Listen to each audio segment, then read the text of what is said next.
नमस्कार दोस्तों, कैसे हैं आप सभी। आशा करता हूं कि सब लोग अच्छी प्रकार से होंगे। मैं हूं आपका दोस्त जयप्रकाश और आप लोग देख रहे हैं अपना प्यारा यूट्यूब चैनल जय होम गार्डनिंग। दोस्तों आज मैं आपको जो पौधा दिखाने जा रहा हूं वो सेब का पौधा है और आप अपने टेरेस गार्डन पर या ज़मीन पर सेब का पौधा लगाकर ढेरों ढेर सेब प्राप्त कर सकते हैं। और ये जो सेब आपको मैं बता रहा हूँ ये गर्म जलवायु वाला सेब का पौधा है और कुछ वैरायटी और भी बताऊंगा जिनको लगा के आप ढेरों ढेर सेब प्राप्त कर सकते हैं। इससे पहले चैनल पर जो लोग फर्स्ट टाइम विजिट कर रहे हैं चैनल को सब्सक्राइब कर लें और बेल आइकन को प्रेस कर लें ताकि गार्डनिंग से रिलेटेड ऐसे हेल्पफुल कंटेंट मैं आपको दिखा सकूँ। तो बिना देरी करते हुए इस वीडियो करता हूँ स्टार्ट। आप लोगों की काफ़ी रिक्वेस्ट आ रही थी कि आप अपने गार्डन में जो सेब का पौधा लगा हुआ है वो दिखाइए। दोस्तों आज मैं आपको अपने गार्डन में लगा हुआ सेब का पौधा दिखा रहा हूँ। ये पौधा देख लीजिए, बिल्कुल हरा भरा है और अच्छी तरीके से चल रहा है और पूरी तरीके से स्वस्थ है। और वैरायटी की मैं बात करता हूँ तो इसकी वैरायटी है HRMN 99 जो कि एक ग्राफ्टेड प्लांट है। सेब के पौधे से सेब लेना गमले में थोड़ा सा मुश्किल है लेकिन नामुमकिन नहीं है। मेरे बहुत सारे फ्रेंड ने अपने छत के ऊपर, टेरेस पर और ज़मीन पर दोनों ही जगह इस वैरायटी का पौधे का प्लांटेशन किया है और उसमें फल और फूल आए हैं। कोई भी दिक्कत समस्या नहीं होने वाली।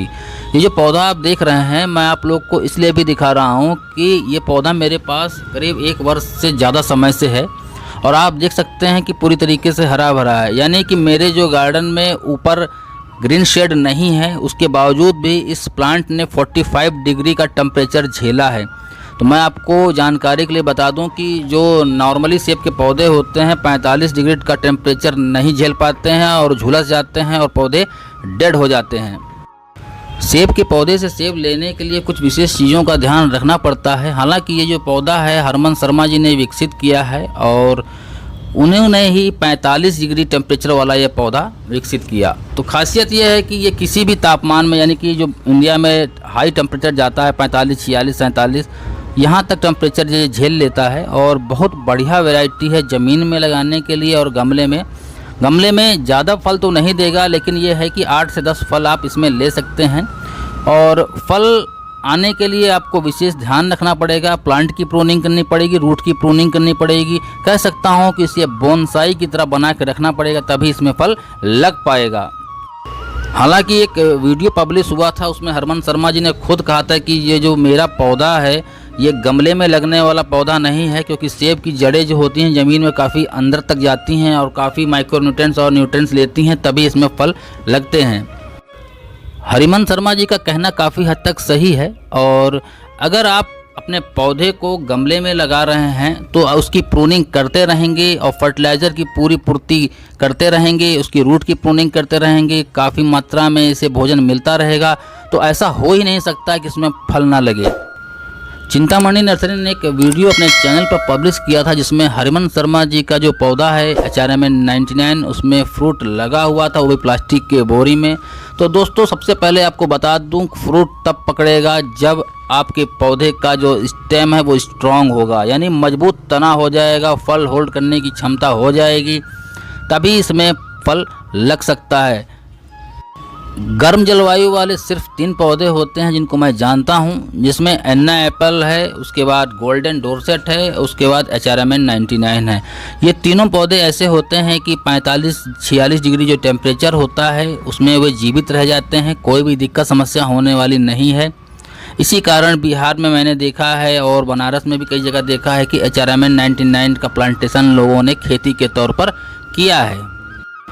अब आप लोगों के मन में सवाल उठ रहा होगा कि हरमन शर्मा जी ने तो बता दिया कि मेरा पौधा जो है गमले में लगने वाला पौधा नहीं है। तो दोस्तों कुछ ऐसी टेक्निक्स होती हैं जैसे मैं आपको बताना चाहूँगा बोनसाई टेक्निक। तो मैं अपने पौधे को छोटा से छोटा रखने की कोशिश कर रहा हूँ और उसी कड़ी में मैंने बरसात के सीज़न में अपने सेब के पौधे की ज़बरदस्त तरीके से प्रूनिंग की थी और लोगों ने मुझे कमेंट में कहा भी था कि आपने सेब के पौधे की गलत प्रूनिंग की है। तो दोस्तों आप अब ये बताएं कमेंट बॉक्स में कमेंट करके कि मैंने कहाँ से गलत प्रूनिंग की थी। मेरा पौधा हरा भरा है, उसमें पहले से भी ज़्यादा ब्रांचेज हैं और मेरे पौधे का तना पहले से ज़्यादा स्ट्रॉन्ग है। ये जो मैंने आपको 3 वैरायटी बताई, इनके प्लांट की रूट काफ़ी स्ट्रांग होती है और आपने देखा होगा कि ये मैंने प्लास्टिक के गमले में लगा रखा है और 45 डिग्री टेम्परेचर इसी छत के ऊपर इस प्लांट ने झेला है और कोई भी दिक्कत समस्या नहीं होने वाली। क्यों? क्योंकि जो मैंने इसकी मिट्टी बनाई थी वो ज़बरदस्त तरीके से तैयार की थी और उसमें कुछ मैंने फर्टिलाइज़र्स ऐड किए थे जो कि बहुत स्ट्रांग थे और उसको प्रचुर मात्रा में भोजन मिलता रहा और पौधा मेरा अच्छी तरीके से चल रहा है। सेब का पौधा बहुत लोग शोभा के लिए भी अपने गार्डन में लगाते हैं और जो लोग ज़्यादा केयर करते हैं उनके गार्डन में मैंने खुद देखा है कि सेब के पौधे में सेब लगते हुए, जो कि बहुत ही खूबसूरत लगता है। मैं आपको क्या बताऊं। अब थोड़ा आपको ये बता दूं कि ये पौधा कहाँ मिलेगा। आप ये पौधे की अगर खेती करना चाहते हैं तो ये पौधा हरमन शर्मा जी से, जो उनकी पौधशाला है बिलासपुर में, वहाँ से डायरेक्ट बाई कर सकते हैं, ऑनलाइन भी बाई कर सकते हैं। और जो लोग 1-2 पौधे लेके अपने टेरेस गार्डन में लगाना चाहते हैं उनके लिए लोकल नर्सरी में भी ये पौधा मिल जाएगा। मैं 100% श्योर हूँ क्योंकि मैंने बहुत जगह नर्सरी में विजिट किया है, वहाँ पर ये पौधा मैंने देखा है। लखनऊ में हमारे यहाँ चेयरमैन 99 का पौधा आसानी से मिल जाता है और ऑनलाइन भी ये पौधा आपको आसानी से मिल जाएगा। ज़मीन में अगर इसका प्लांटेशन करना हो तो 2x2 का गड्ढा खोद लें, वर्मी कंपोस्ट, गोबर की खाद, फंगिसाइड मिला के आप प्लांट का प्लांटेशन कर दीजिए, कोई दिक्कत नहीं होगी। लेकिन गमले में थोड़ा ध्यान देना पड़ता है। गमले में पहले तो गमले का सिलेक्शन सही करना पड़ता है। आप अगर प्लास्टिक का गमला ले रहे हैं तो स्टार्टिंग में बड़ा गमला ज़्यादा ना लीजिए, 12 इंच का गमला लीजिए जो कि मैं समझता हूँ कि सही है, और या तो फिर मिट्टी का पॉट ले लीजिए। सबसे बढ़िया मिट्टी का पॉट होता है। अगर ज़्यादा पानी भी हो गया तो कोई दिक्कत घबराने की बात नहीं है। सेब का पौधा लगाने के लिए थोड़ा अच्छी मिट्टी बनानी पड़ती है। 50% इसमें मैंने नॉर्मल मिट्टी रखा है और 50% वर्मी कंपोस्ट है, यानी कि आधा मिट्टी आधा खाद मैंने रखा है। और करीब 200 से 300 ग्राम रिवर सैंड का प्रयोग किया है। ना मैंने इसमें कोकोपिट का प्रयोग किया है ना राइस हस्क का।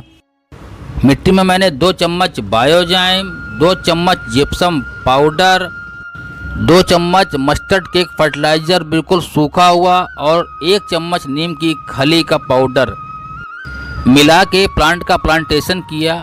और उसके बाद 6 महीने के बाद मैंने इसमें एप्सम सॉल्ट और जिप्सम पाउडर देना शुरू कर दिया और आप देख सकते हैं कि मेरा पौधा अच्छी तरीके से ग्रो कर रहा है। बाद में मैंने इसमें कुछ वर्मी कंपोस्ट और मिलाया था और अब कोई भी दिक्कत पौधे को नहीं है। और इसमें समय समय पर नीम ऑयल का मैं स्प्रे करता रहता हूँ। मेरा पौधा बहुत बढ़िया तरीके से चल रहा है और पूरी तरीके से स्वस्थ है। अब आपके मन में चल रहा होगा कि सेब के पौधे में कब फूल आते हैं, कब फल लगते हैं और कब पकते हैं। तो मैं आपको बता दूं कि सेब के पौधे में जनवरी में फूल आता है और धीरे धीरे इसमें फल पकड़ने लगता है और जुलाई में इसका फल पूरी तरीके से पक के तैयार हो जाता है। जबकि सेब की कोई और वैरायटी में इस समय फल नहीं आते हैं। तो आप समझ सकते हैं कि जनवरी से लेकर जुलाई तक का जो समय होता है वो सेब इस बीच में इन पेड़ों पर लदे रहते हैं और प्रचुर मात्रा में इसमें सेब पकड़ता है। सेब के पौधे से सेब लेने के लिए कम से कम 24 या 32 इंच के कंटेनर का प्रयोग करना चाहिए। और ये स्टार्टिंग में तो हो ही नहीं सकता, स्टार्टिंग में छोटे पॉट्स में या गमले का प्रयोग करना चाहिए। लेकिन जैसे जैसे पौधा स्ट्रांग होता जाता है, उसका स्टेम मोटा होता जाता है और उसे आप रिपोर्ट कर सकते हैं 24 या 32 इंच के कंटेनर में। फिर आप देखेंगे कि आपका पौधा अच्छी तरीके से ग्रोथ भी करेगा और उसमें पूरी तरीके से फल फूल लगेंगे। दोस्तों, ये वीडियो मैंने इसीलिए बनाया कि आप लोग भी जान सकें कि जो मैंने सेब का पौधा लगाया है वो किस कंडीशन में है। और इस पौधे ने मेरे चैनल पर कह सकता हूँ और या मेरे छत पर कह सकता हूँ 1 वर्ष का समय जो होता है किसी प्लांट के लिए बहुत महत्वपूर्ण होता है, यानी कि पूरा कर लिया है। जाड़ा गर्मी बरसात झेल लिया है। इस प्लांट को मॉर्निंग से लेकर इवनिंग तक की सनलाइट काफ़ी पसंद है, यानी कि जहाँ भी ये पौधा लगा है इसे धूप लगनी चाहिए, तभी ये बेटर परफॉर्मेंस दिखाता है। दोस्तों, आज का